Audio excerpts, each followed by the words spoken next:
Welcome to the Tech Egg. Don't get scrambled. Enjoy the video.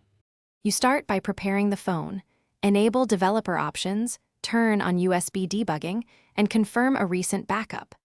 Next, install a reliable emoji/font changer app like ZFont.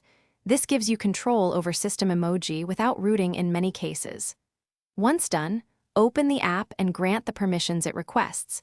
These let the tool replace system fonts. Make sure to keep a copy of your original font file so you can restore it if anything goes wrong. You now apply the iPhone emoji pack through the font tool, import the iOS emoji file or pick the built-in pack and choose the apply method. Some phones use MIUI themes, others replace the font directly. If the app prompts for a patch or secondary installer like Magisk, follow that path. It preserves updates. After applying, accept any install dialogues and then reboot the device. Once the phone restarts, check messaging apps to see the new emoji rendering. You finish by verifying emoji across apps, open Messages, WhatsApp, and a browser to confirm consistent iPhone-style glyphs. If something looks off, restore the backed-up font first, then clear app caches and reapply the pack with the alternate method.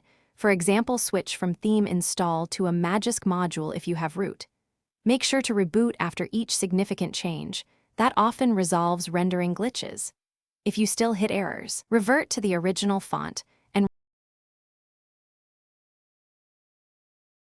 Thanks for watching. Consider subscribing if I helped unscramble your problems.